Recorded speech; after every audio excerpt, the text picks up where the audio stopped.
মায়ের বাড়ির প্রথম ব্লগটা তো তোমরা দেখেই নিয়েছো। আর আমি ক্যামেরা করছিলাম, আর বর ওদিকে লুকিয়েছিল কেন বলো তো? কারণ ও তো মুখ দেখায় না, তোমরা জানোই। আর আমরা সেকেন্ড দিনে আমাদেরকে সবাইকে নিয়ে কাকা একটু ঘুরতে গিয়েছিল। আর কাকা এখন ভালোই গাড়ি চালানো শিখে গেছে। আর তোমাদের অনেকের প্রশ্ন ছিল যে ওটা তোমার নিজের ভাই, ভাইয়ের গাড়ি বলেছি তাই তোমাদের সবার প্রশ্ন যে তোমরা তো বলো মাঝে মাঝে তোমরা দুই বোন, আবার ভাইটা কোথা থেকে এলো? তো বলে দেওয়াই ভালো, ওটা আমার চাচাতো ভাই আবার খালাইতো ভাই। কারণ আমার মায়েরা বনে বনে যা হয়েছে। আর তোমরা নিশ্চয়ই আমার ব্লগ দেখে বুঝতেই পারবে যে আমাদের চাচাতো নিজের মধ্যে সেরকম ভেদাভেদ করা হয় না। ওই জন্যই হয়তো বুঝতে পারো না যে আমরা নিজের ভাই বোন না চাচাতো ভাই বোন। তারপরে চলে গেছিলাম আমরা পানাগড় ঘুরতে, আর ওইখানে একটা চায়ের দোকানে চা খাচ্ছিলাম।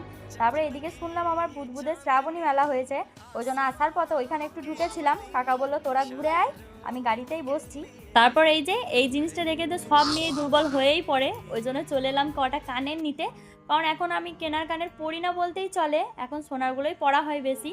আর আমি ঠিক না, বিয়ের পর সব মেয়েরাই কেনার কানে সেরকম কমই পরে, আমার যা মনে হয় বেশিরভাগই সোনারই পরা হয়।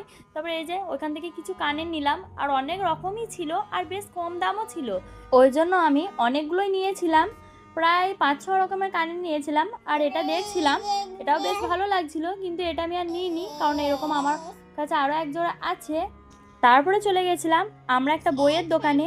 আর এখানে তো এনারা আছে উপন্যাস প্রেমী, মানে এতটা পরিমাণ এরা পড়তে ভালোবাসে কি আর বলবো।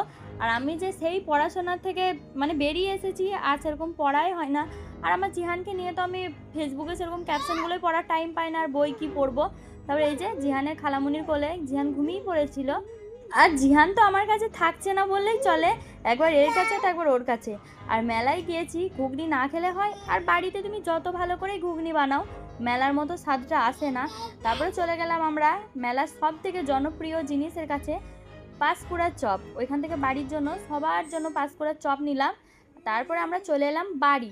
আর এদিকে বেরোনোর সময় একটু হাই হ্যালো করছিলাম, বেশ ভালোই লাগছিল। তোমাদের ভিডিওটা কেমন লাগলো জানিও।